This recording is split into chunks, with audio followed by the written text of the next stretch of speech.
Баршаңызға сәлем. Бүгін сіздерге хрустящий бірден кесіп жей беретін өте дәмді және ерекше Наполеон тортының рецептімен бөлісемін. Ең алдымен 3,2% сүтімізді ыдысқа құйып жақсылап ысытамыз. Үстіне 82,5% сапалы сары майымызды қосып, майымыз ерігенше орташа отта үнемі араластырып тұрамыз. Сары май толығымен еріп, сүтіміз қайнай бастаған уақытта отымызды өшіріп, үстіне табиғи ақ шоколадты қосып, шоколадымыз ерігенше жақсылап араластырамыз.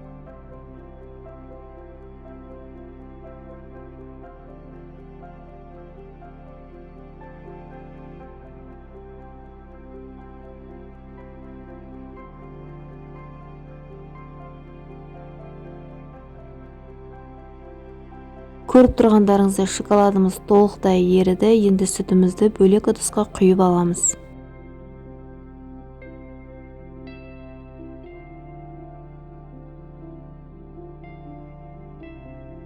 Шоколадтың қалдықтары қалып кетпес үшін блендермен жақсылап араластырып аламыз.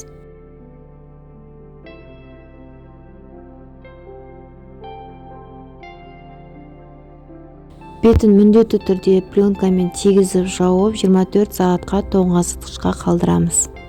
Бұл кремнің ерекшелігі бір күн тұру керек, сол кезде миксермен араластырғанда сүтіміз кремге айналады. 24 сағаттан соң сап-салқын сүтімізді ыдысқа құйып, миксермен орташа жылдамдықта крем болғанша араластырамыз.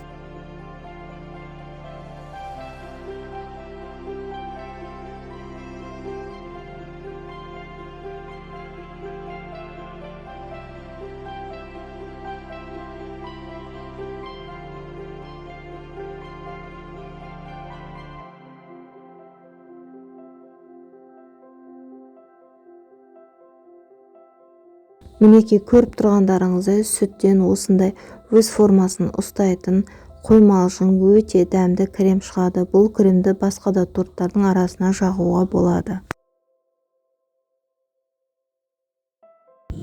Енді торттың корждарын дайындаймыз. Ол үшін електен өткізілген ұнға салқын сары майды қосып, миксермен жақсылап араластырамыз. Егер сізде миксердің мұндай насадкасы болмаса, онда қолмен де үгітіп алсаңыз болады.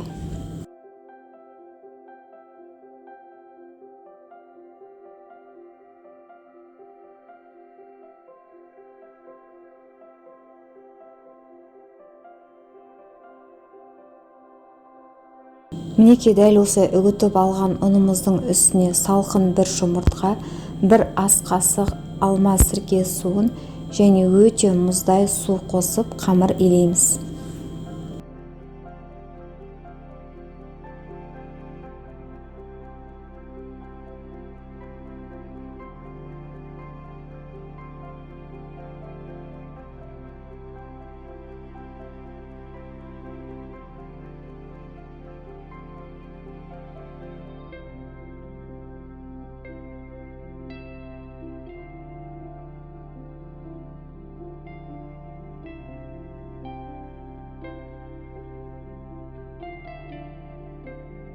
Силиконды ковриктің үстіне азғантай ғана ұн себеміз және дайын болған қамырымызды салып, жақсылап илейміз.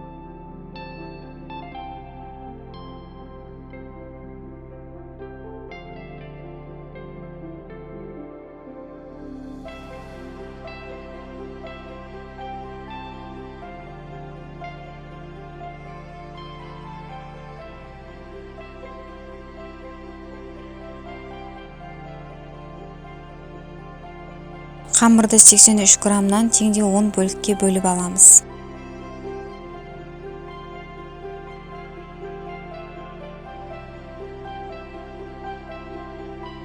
Бөліп алған қамырларды ұнға аунатып, целлофан мешокқа салып, 30 минутқа тоңазытқышқа жібереміз.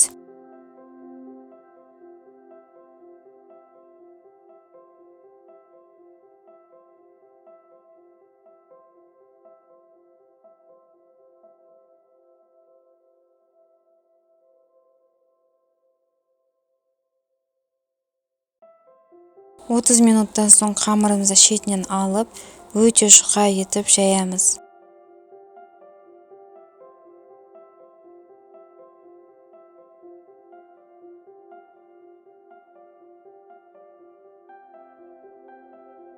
Жайып алған қамырды дөңгелек форманың көмегімен кесеміз және міндетті түрде шанышқымен тесіп шығамыз. Корждардың диаметрі 24 см, алайда пісу барысында 2 см-ге кішірейеді. Қалған корждардың барлығын дәл осылай дайындап, 160-170 градуста 5-7 минут аралығында пісіріп аламыз. Мінекей барлық корждарымыз осылай пісіп шықты. Қолмен өте оңай үгітіледі.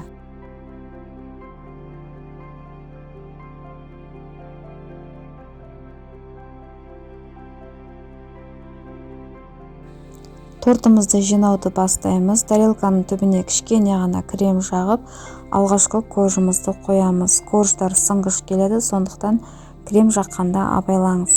Кремді әр корждың арасына 2 ас қасықтан саламыз.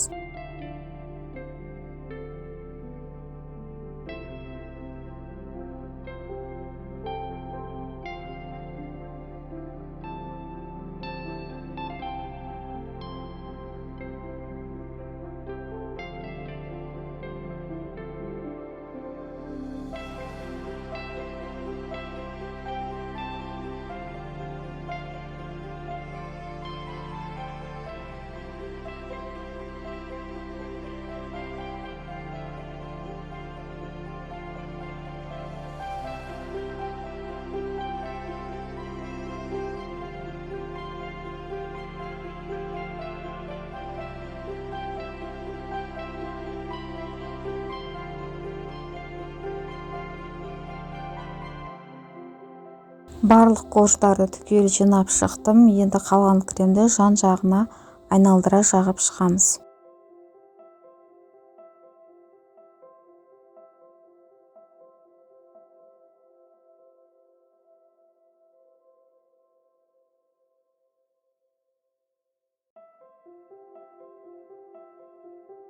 Тортты корждың сынған қалдықтарымен біркелкі етіп қаптап шығамыз.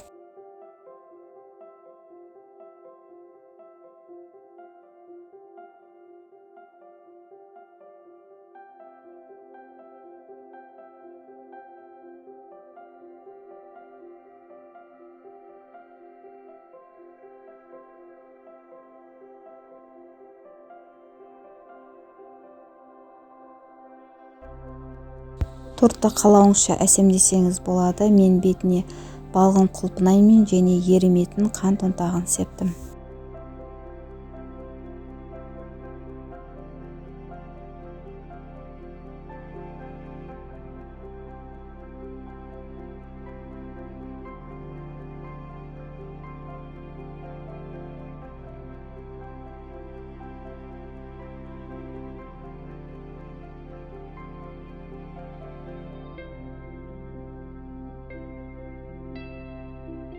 Осымен ерекше Наполеон тортымыз дайын. Бұл торттың ерекшелігі сол, бірден кесіп жей беруге болады.